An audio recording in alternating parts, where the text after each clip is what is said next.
माझी सगळ्या लोकांना विनंती आहे, माननीय छगनरावजी भुजबळ असतील, पंकजाताई मुंडे असतील, दत्तामामा भरणे असतील, जयकुमार गोरे असतील, आमचे गोपीचंद पडळकर असतील, आमचे चंद्रशेखर बावनकुळे असतील, तुम्ही जर ओबीसीच्या बाजूनं नाही उभं राहिला तर या महाराष्ट्रामध्ये इथून पुढच्या काला असं ना तसं आता संपलेलंच आहे ओबीसीचं आरक्षण.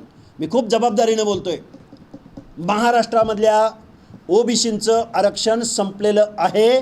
कारण या ओबीसीमध्ये माझ्या महाराष्ट्रामधला लीड करणारा, गावगाडा चालवणारा, व्यवस्था चालवणारा, गेल्या 400-500 वर्षापासून महाराष्ट्राची रणनीती ठरवणारा, उपजाऊ जमिनीची धारणा करणारा, महाराष्ट्राच्या मुख्यमंत्री पदापासून कारखान्यांपासून वेगवेगळ्या DCC बँकांपर्यंत या महाराष्ट्राच्या निर्णय प्रक्रियेमध्ये प्रमुख असणारा मराठा समाज जर ओबीसीमध्ये इन्क्लूड झाला, अजून पुढं आलेली नाही म्हणून विनंती करतो.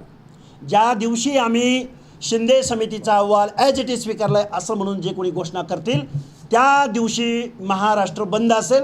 महाराष्ट्रामधली 50 ते 60% लोकसंख्या इथल्या राज्यकर्त्यांचा करेक्ट कार्यक्रम लावेल.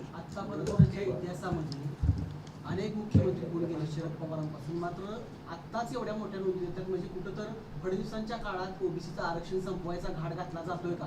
नाही, माझं म्हणणं असं आहे, आजपर्यंतच्या अनेक मुख्यमंत्र्यांच्या कालावधीमध्ये अशा पद्धतीचं एक्झर्शन झालेलं होतं. अशोक चव्हाण असताना सुद्धा झालेलं होतं, नारायण राणे समितीच्या माध्यमातून सुद्धा झालेलं होतं, गायकवाड आयोगाच्या माध्यमातून सुद्धा झालेलं होतं.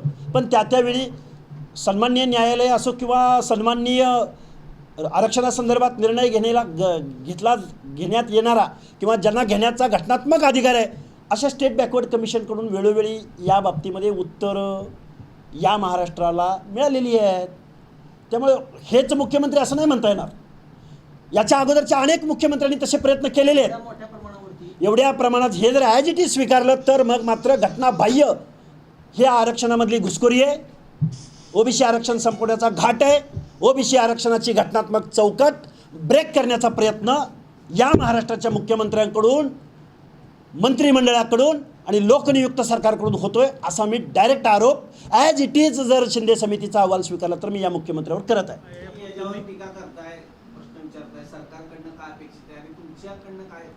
असं जर झालं तर पहिल्यांदा सर्वोच्च न्यायालयाचा कोर्ट ऑफ कंटेम्प्ट या महाराष्ट्रामध्ये होतोय. सर्वोच्च न्यायालयानं 500-600 पानाचं जजमेंट दिलेलं आहे. गायकवाड आयोगानं ज्या शिफारशी किंवा ज्या मराठा समाजाला ओबीसी रिझर्वेशन देण्याच्या संदर्भात जे काही एक्झर्शन केलेलं होतं त्या संदर्भात तो कोर्ट ऑफ कंटेम्प्ट होतोय. राज्य मागासवर्ग आयोगाने आत्तापर्यंत 2 ते 3 वेळा मराठा समाजाचं सामाजिक मागासलेपण नाकारलेलं होतं. त्या घटनात्मक आयोगाच्या निर्णयाचं उल्लंघन होतं आहे. जो कॉन्स्टिट्युशनल आयोग आहे, ज्यांना एखाद्या कम्युनिटीला एखाद्या रिझर्वेशनमध्ये इन्क्लूड अथवा एक्सक्लूड करायचा अधिकार आहे, घटनात्मक अधिकार आहे, त्यांच्या मताशिवाय आणि त्यांच्या अभ्यासाशिवाय कुणालाही इन्क्लूड होता येत नाही. त्या आयोगाचं करायचं काय? त्या आयोगाचं महत्त्व काय? का तो आयोग तुम्ही मानत नाही आहात? सुप्रीम कोर्टाचं जजमेंट तुम्ही मानत नाही आहेत का? राजकारणाच्या जोरावरती, मतपेटीच्या जोरावरती, झुंडशाहीच्या जोरावरती तुम्ही ओबीसीचं आरक्षण संपवणार आहात. सरकार झुकले जरांगे समोर झुकले का काही आम्हाला काही माहिती नाही.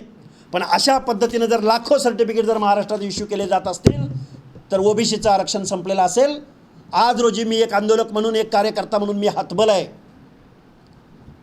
मी मोठ्या मनानं तुमच्यासमोर हे व्यक्त करतोय.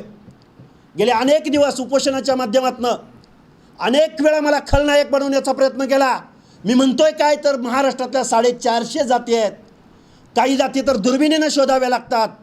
त्या माणसांच्या हक्क आणि अधिकाराचं करायचं काय?